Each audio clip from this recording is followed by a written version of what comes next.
Bonjour à tous, on se retrouve pour une nouvelle position avec ici le trait pour les blancs et nous sommes au milieu de partie.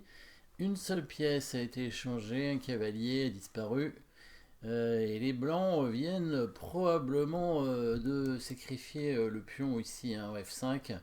Bon, c'est pas un vrai sacrifice, ils peuvent reprendre le pion en fait. Donc ils viennent probablement de jouer le coup F5 et les noirs ont pris avec le pion G, ce qui est pas un très bon coup certainement, hein, même si on dit qu'il faut prendre vers le centre, là, c'était quand même une protection du roi qui était assez importante, hein. Le roi qui était protégé évidemment par ce pion, hein. Là maintenant la colonne est ouverte, enfin semi-ouverte, donc ça permet bien sûr à la dame d'intervenir rapidement. En plus, il y a le fou, hein, qui est là. Quand le roi va bouger, donc le fou sur la diagonale ici est dangereux, mais il semblerait pas que pour l'instant le coup dame G3 soit excellent. Voilà, sur dame G3, roi H8, on pourrait attaquer le cavalier peut-être en mettant la dame en G5, mais les noirs vont le défendre, ou bien vont avancer le pion tout simplement ici pour bloquer le fou. Et du coup, bah, le cavalier n'est plus attaqué, le fou lui est attaqué, et voilà, les blancs n'ont rien obtenu d'intéressant. Donc cet échec n'est pas si bon. Il y a une menace de mat, évidemment, hein, c'est la prise du cavalier, bien entendu, c'est une menace de mat en un coup, puisqu'on menace dame G3, mais les noirs vont simplement reprendre le fou, et on, on a perdu un fou qui était vraiment très intéressant dans l'attaque, et finalement le cavalier qu'on a pris ne défendait pas grand-chose pour l'instant, donc le but n'est pas de créer des coups forcés immédiats. En fait, si, hein, ça va quand même être un coup forcé, hein, le premier coup. Ah oui, logique, toujours un coup forcé. Mais pas forcément le plus forcé, donc pas forcément un échec, pas forcément une menace de mat. Par contre, évidemment, ça va être bien sûr la suite, hein, la suite dans l'ordre décroissant, hein. On commence bien sûr par les échecs. Il n'y en a qu'un ici, donc on l'a étudié, bon, il n'est pas incroyable. Il y a la menace de mat, il n'y en a qu'une aussi, a priori. Hein, il pourrait menacer mat, peut-être, mais ce ne serait pas très efficace. Et il nous reste donc, bien sûr, eh bien, l'attaque de la dame, oui, la pièce la plus forte de l'échiquier. On va l'attaquer. Et comment va-t-on l'attaquer pour que ce soit efficace? Évidemment, on va pas mettre le fou en B6, hein, ça sert à rien. Il n'y a que le cavalier qui pourrait intervenir. Ça sert à rien non plus d'aller en B5. Et par contre, on va venir en D5 avec le cavalier. Alors, l'intérêt, évidemment, s'il prend avec le cavalier, c'est qu'il est mat très rapidement avec Dame G3. Voilà. Donc là, déviation du cavalier, bien sûr. Là, ce serait pas bon du tout pour les noirs. Bon, autre coup, évidemment, qui pourrait nous intéresser, c'est la prise du cavalier avec le pion, bien entendu.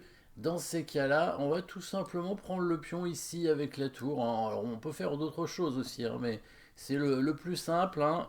Tour prend pion pour attaquer le cavalier qui, on a vu qu'il ne pouvait pas trop bouger. Alors, en fait, s'il peut venir là, parce que la dame ne peut pas venir en G3, mais on va tout simplement prendre le cavalier et on va menacer mat cette fois. On a récupéré la pièce qu'on a sacrifiée. Après, il peut faire un F6 peut-être pour essayer de se sauver, mais après l'échec, il ira pas loin en fait, hein. Si jamais il vient en H8, il risque d'y avoir des soucis très rapidement, hein, sur, sur le pion H7. Peut-être, on peut simplement bouger le fou en fait. On va simplement ramener le fou tranquillement des trois et on va venir attaquer ce pion par la suite, hein, en mettant la dame par exemple en H4 ou bien la tour en H5. Et si jamais il met sa tour en G8 pour attaquer la dame, hein, on pourrait déjà faire un coup comme tour point F6, hein. C'est assez joli avec le mat immédiat ici, hein, avec tour F8. Ça pourrait être un bon coup, hein, même il peut prendre avec le fou. Mais en fait, s'il prend et sur la tour qui vient en G7, on peut mettre la dame probablement en H4 et venir menacer mat ou bien amener la tour en E1 pour venir en E7. Bon, c'était peut-être pas le seul coup, hein, sur tour G8. En fait, on peut simplement bouger la dame, la mettre en H3 peut-être, ou en H4. Bon, ça change pas grand-chose, hein. Le but serait de menacer évidemment le pion H7, et en même temps, tiens, on attaque aussi le pion F6 quand même. Là, cette fois, ça risque d'être très embêtant. Donc, pion pour F5, on va tout simplement prendre le pion ici. S'il prend avec le fou, bah, on reprend le fou. Voilà, on reprend le fou. Alors, l'intérêt de tout ça, ça a été de créer une attaque maintenant sur ce pion, puisque on a un levier intéressant ici, avec la dame qui attaque aussi. Donc, ça fait une attaque supplémentaire, on va dire, sur ce pion. Euh, S'il tente de le protéger avec la dame, on va arriver en faisant échec. Le roi va bouger. Et là, on va attaquer son cavalier, comme prévu, deux fois avec la dame et le fou. Il n'a pas beaucoup de défense. S'il pousse le pion ici, on peut prendre le pion F5 avec le fou et menacer directement. Enfin, c'est pas mat tout de suite. Le cavalier protège, mais en tout cas, on menace le pion H7. Là, on n'a pas donné de matériel. En fait, on a égalité de matériel ici. Donc, les noirs vont bouger leur dame. Nous, on va certainement ramener notre fou tranquillement, peut-être en E3 pour menacer de venir attaquer le cavalier en G5. Et puis après, créer des menaces de mat. Il y avait peut-être une possibilité aussi de monter la tour rapidement, sans même bouger le fou, c'est possible, avec la tour en F3 pour venir en H3 et menacer en H7. Oui, bon, fou E3 est plus simple, évidemment.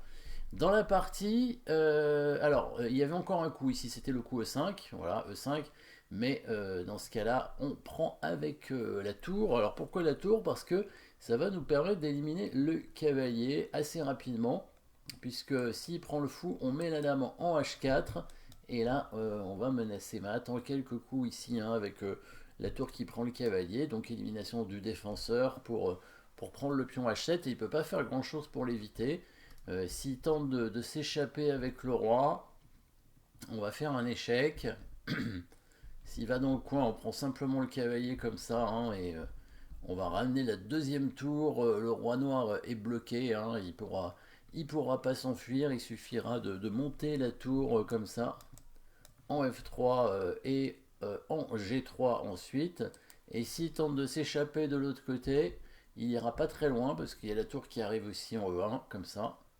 Et là, on peut prendre le cavalier, parce que s'il prend la tour, il est mat en un coup avec le fou. Et s'il tente de s'enfuir, on va finir par capturer son fou à la fin, puisqu'il est cloué. On va l'attaquer suffisamment de fois. Déjà, on n'a plus de matériel en moins, donc on va pouvoir créer une belle attaque, surtout qu'il y a des fous couleurs opposées. On sait qu'avec les dames, les fous couleurs opposées permettent des attaques très fortes. Alors, dans la partie, il va pas prendre le cavalier du tout, il va bouger sa dame, il met sa dame en D8, voilà, et alors, les blancs vont pas prendre le cavalier parce que c'est protégé en fait, s'il prend le cavalier, le fou reprend, ça fait des échanges, non, il prend le fou, c'est mieux, parce que comme ça, le cavalier est moins bien protégé, en plus il est cloué, avec la dame en G5, il est obligé de faire E5, il n'y a pas d'autre choix. Sur le coup roi G7, il y aura évidemment dame G5 qui gagnerait la dame rapidement.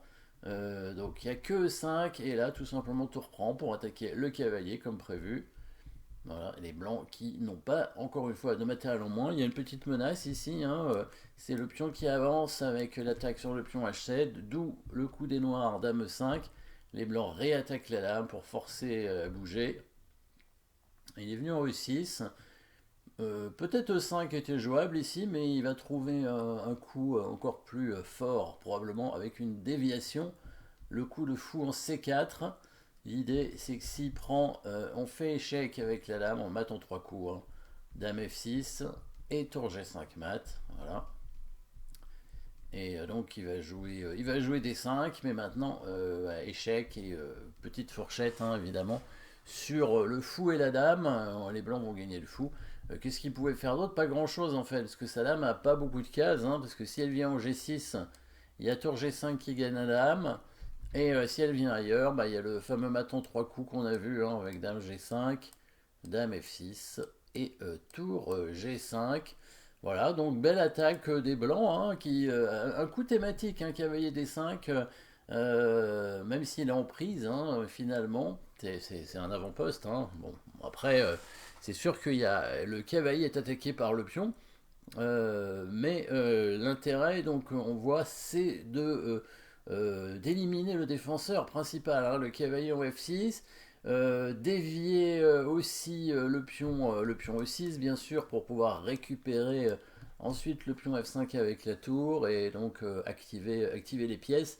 Évidemment, KD5 était un bon coup, mais les noirs avaient fait un mauvais coup avant, évidemment, prise du pion en F5, hein, qui était une erreur, mais encore une fois, hein, pour qu'on ait une combinaison, il faut que l'adversaire ait fait une erreur avant, au moins quelques coups avant.